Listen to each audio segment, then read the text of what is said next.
It has been a wild number of days when it comes to Nintendo Switch 2 because there's just been news flying left and right, misinformation flying left and right, different information going here and there. It's been wild. So in this video, we're going to fix up a couple of things that have came out and dive into more of what Doug Bowser, the president of Nintendo of America, had to say about the pricing structure and the backlash essentially to Mario Kart World being $80 and higher in other places overall, but the $80 was something that really kind of put a sour damper on the Nintendo Switch 2. A lot of fans talking about that and more, so we're going to discuss that and it's into a bunch of other updates with Nintendo Switch 2, so you're going to want to stick around for everything because we've got information on stock allocation and so much more. Joy-Cons, Hall Effect, all sorts of stuff, so we've got to talk about this. Let's start off with the big one here, and that is what Doug Bowser had to say about variable software pricing. Quote, this is from the Washington Post.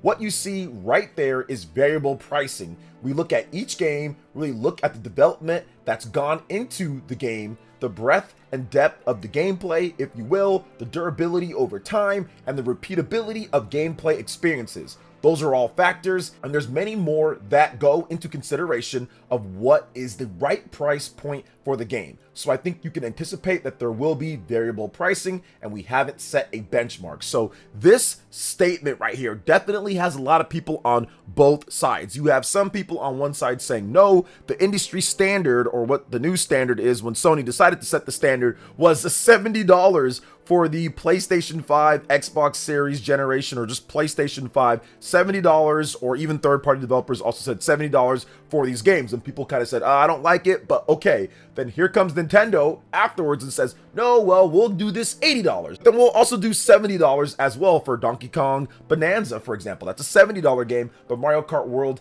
is a $80 game. So there's always been levels of variable pricing before in the past. Every game hasn't always been priced at, okay, if it's $60 for the standard for the biggest games, there's been games that are underneath that with Nintendo, Microsoft, Sony, and everything. So there's always been a level of variable pricing depending on things. Sometimes it stays at 60, sometimes it's been straight up just 70 for some developers. Sometimes there's been digital deluxe editions and other things that kind of throw a whack into everything, but that's always been available. But people are kind of flipping out with this one because of the $80 price range. And listen, I don't want prices to go up. Everything is going up. I talked about Mario Kart World and how I didn't like the fact that it went up to $80, that I felt that that's a bit much overall. Now we are getting more on the game, and to be honest, it's looking absolutely incredible, and it looks like a game that you can play for hundreds, if not thousands of hours with your friends and family and online. It looks like they're doing a ton with the game. So I do think ultimately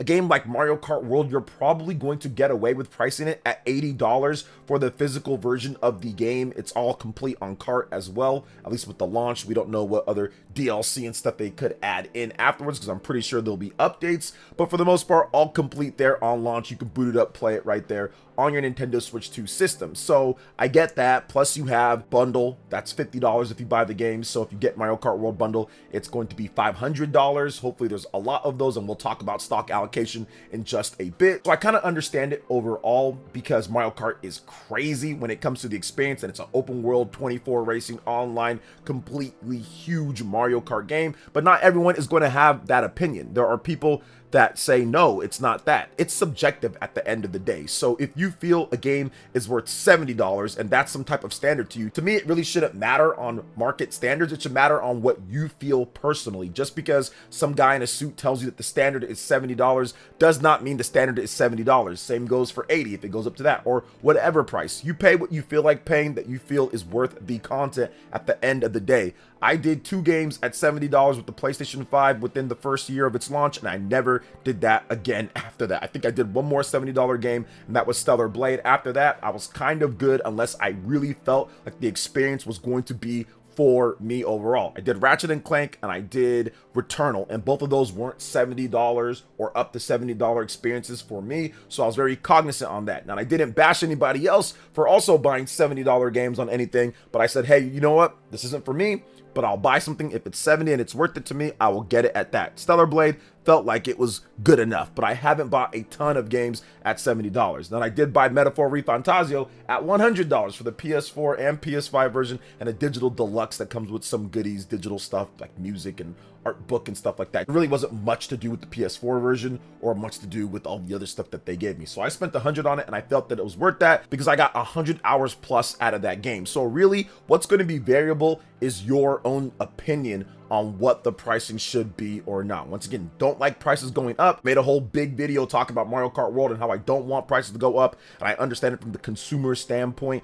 Going up is definitely not something that you want to see. But once again, it's one of those things to where it's going to be subjective based on your opinion on what you want to play or not, whether you want to spend the money. And that's really what it comes down to at the end of the day, regardless of whatever the price is going to be. But essentially, that's what Nintendo had to say about the prices. But also what's variable is the amount of people that are going to actually subscribe to the channel after listening to that first segment. Good stuff, right? So make sure you hit that subscribe button, hit that like button, and click that notification bell to get my vids as soon as they drop. Now let's go ahead and jump right into the next topic here because there is more to get into. Let's talk about a big Nintendo Switch 2, Nintendo Switch 1 edition games on Nintendo Switch 2 update, if I'm saying that correctly. Yes, Nintendo Switch 2 editions of Nintendo Switch 1 games.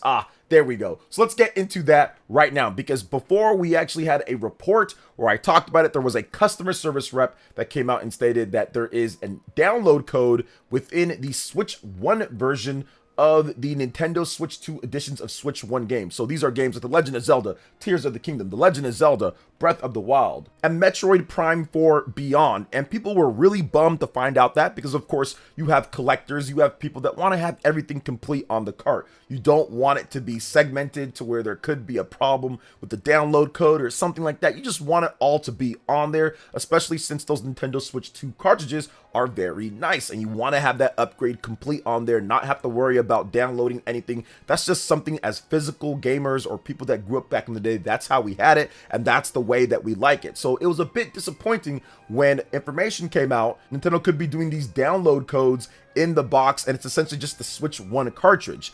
Now that came out from apparently a Nintendo UK rep or something, but we also had to stress, and I stressed it like, hey, look, sometimes they don't always have all the information. It's still new. They're still potentially looking at different things. But now there's been an update saying that no, that is not the case.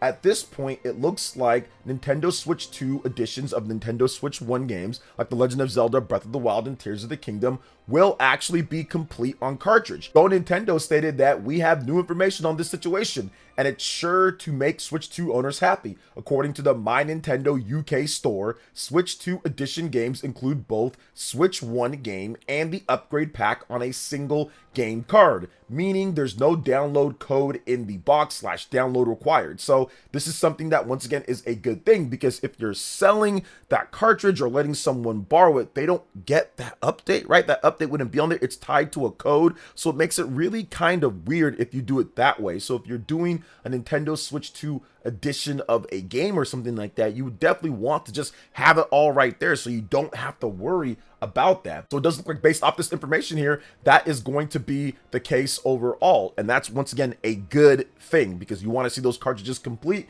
And now that makes me rethink whether I want to actually buy it on the Nintendo Switch 2. I do think that Metroid Prime 4 Beyond, that was a given, because that's probably going to be a dual launch, so that's a given because I don't already have the game, obviously. But The Legend of Zelda, Tears of the Kingdom, and Breath of the Wild, those are full price still, and I already have both of those cartridges, plus I have the digital editions of the game, so it just makes more sense for me to use my NSO expansion pack, because if you have NSO expansion pack, you get Legend of Zelda, Tears of the Kingdom, and Breath of the Wild, the Switch 2 editions, at no additional cost. So it just makes sense for me to just do it digitally on that one. We'll see about Kirby. I do want to play that extra content, and I do want to play that in 60 frames, so that does seem nice. And Jamboree TV is just not my style, but maybe I'll check it out. But that's definitely the least of what I'm looking forward to overall with these Nintendo Switch 2 editions of games. Metroid Prime 4, definitely, and of course Legend of Zelda, Tears of the Kingdom, and Breath of the Wild. I have to play those, and both of those are dropping at launch, so I think those are going to be some hidden system sells. I might talk about that at a separate time. So what do you guys think? You can let me know in the comment section. But now we have some more with Mr. Dougie Bowser over here. He's back at it again. Shout out to my man Stealth. He talked about this. Also CNBC, they talked about Nintendo and what's going down here. This guy kind of looks like Scott the Waz's brother or something like that. But either way, let's check out what he had to say, or Doug Bowser had to say, about the Switch 2 inventory.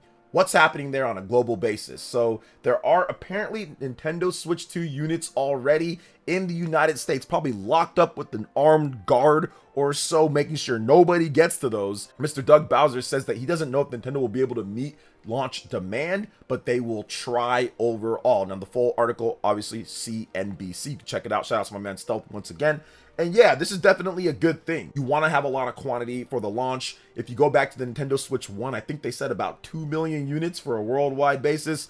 That was clearly not enough. Nintendo did not anticipate that type of demand for the system. And to be honest, how could they after the Wii U and 3DS and those launches and how they finished? 3DS finished somewhat strong. Wii U finished obviously on a whimper. So if you're looking at it overall, you didn't know what the demand was going to be for Switch 1. And it ended up being really strong, which is good. Legend of Zelda Breath of the Wild was there. People were still thinking, oh, I can just buy the game on the Wii U, but nobody actually bought a Wii U. So it was interesting to see how that played out. But Breath of the Wild blew the Nintendo Switch up because you can play that game, that quality of game, anywhere that you want. And now you're doing it even bigger, badder, and better on the Nintendo Switch 2 and this system with this 120 frames VRR screen with 1080p and all this stuff that people didn't think Nintendo would have, like HDR. The quality of it seems way higher than maybe what I thought it would be. Like, I knew it was going to be okay, but I didn't think it was going to be up to that. So that's definitely a good thing. So you're going to want to have a lot of stock for all the core Nintendo fans, the new people that want to jump in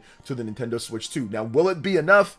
I'm not so sure. My man Jake Randall's on Twitter saying he's not so sure if that's going to be enough considering how the Switch 1 did and the games they got dropping. They got Mario Kart World right there at launch. You got Legend of Zelda, Breath of the Wild, Tears of the Kingdom updated right there at launch. People are going to want to play those, and a lot of people already have those games, so you can just pop that into your Nintendo Switch 2, download that update, and be ready to go. So there is going to be a large base of people picking this up. Obviously, content creators going to be covering it like crazy. So I'm very excited to see exactly how it does. Of course, at launch, just to see that, but also throughout the rest of the year and into 2026 as Nintendo gets their second slate of software ready to go. Already got a pretty good first year so far from what we know, but I'm guessing that there's probably going to be a number of other titles announced as well. At least maybe 1 or 2 more big first party games that are coming out this year on top of everything else that we do have. So I'm excited for that. But let's get on to the next thing that I'm excited for, and that's a better Nintendo Switch 2 eShop experience. Now, I am not an eShop connoisseur at all. I get my download code or whatever, I punch it into there, and I leave. If I ever want to do a little bit of shopping or anything, I use my phone or I use the desktop. The Switch experience is not the best. It's kind of slow and a little bit laggy, so I never looked through there. But apparently, Mr. Koichi Kawamoto from Nintendo stated that focusing on improving the Nintendo Switch eShop experience ahead of the launch for the Nintendo Switch 2 is very important. He's focusing on it. Quote, I wanted to make sure that it was a smooth experience, that the scrolling of the list doesn't stall, that it's very smooth, pages load fast. So that is definitely a big change from what we got before, because the Nintendo Switch 1 eShop, yeah, it's a bit laggy. It takes a bit to load. It reminds me of the PS3 shop, the PSN at that time. It was a bit laggy, took a while to load, and it just wasn't a great experience. So I kind of just stopped going there, and I never really went on there anyway. I'm not someone that likes to sit there and browse around and look at games. I know other people do, but I don't. I kind of do a lot of my research online for games, and then I know what I want when I head into there, so I can just use the desktop and it downloads straight to my Nintendo Switch, or I can just use the app if I feel like doing it that way, if there's a demo or something else, and it's just so much faster and more organized that way. So I don't really look through the Nintendo Switch system itself, but I get that a lot of people actually do it that way, and improving that experience should help improve sales. It's going to help improve discoverability. It's going to help improve so many different things with the issues that was with the Nintendo Switch 1 eShop. I also think that maybe even the power of the system a bit, combined with some of its internals and how it read the Wi-Fi and certain things, probably caused it to be slower as well, because it was interesting. The Wii U eShop was not like that, and it had music and stuff. I'm just not sure. Now, the Wii U eShop had nowhere near as many games as the Nintendo Switch eShop, but still, I do think that there was definitely something that was lost in the sauce or lost in the translation from the Nintendo Wii U eShop to the Nintendo Switch eShop. So I'm glad that there's going to be an update here overall. So what do you guys think about that? You can let me know in the comment section, but we are going to move on to another topic here, and that is Nintendo game key cards. Now, I had another content creator in a banana suit go crazy on me, go bananas on me over talking about these game key cards, saying that I was lying or something along the lines of that, or that I'm not being truthful. And I've seen other creators say that you cannot sell these game key cards. They're essentially tied to your account. Well, Nintendo's came out and stated that game key cards are not. Now, I've already reported a couple times now that game key cards can be sold. Once you buy them, they can be traded, borrowed, lent out, whatever the case is, just like a regular physical game. And you actually need that game key card in order to put that into your system to play the game. It downloads it, and then from there you need that. If you eject it out of your system, you cannot play that game that you downloaded. It's essentially the alternative to the partial game on the cartridge, then download the rest online. Nintendo got rid of that, or the code in the box. At least for right now, there are no codes in the box and there are no partial cartridges. It's either all or nothing, baby. You give me the cartridge with the game on it, like a Cyberpunk and like a Mario Kart World, or you give me a game key card and there's nothing. So it makes it a bit more, I would say, less confusing than offering two options of, oh, there's a download code in a box, or there is a cartridge with a partial download. So I think it just kind of clears things up a bit more. So if you want that real physical, you can still get it if they're offering it. If not, if you don't like these game key cards, you can simply just download it through the eShop overall. But yeah, you can actually do this. This is Tetsuya Sasaki. He said this, quote, "So key cards will start up on the console or system that it is slotted into. So it's not tied to an account or anything." So we've got it straight from the Nintendo horse's mouth. Overall, I was not lying about that, and I'm happy that it actually turned out to be that's it, because I'm pretty sure that's what I've heard many people say and what Nintendo stated. It's the facts with this, guys. And once again, I've seen a lot of creators say that that's not the case, that it's just a digital one-time download and then it becomes like a e-waste card or something like that, and it's just not that. You need that in order to be able to play the game. Now, it's not ideal.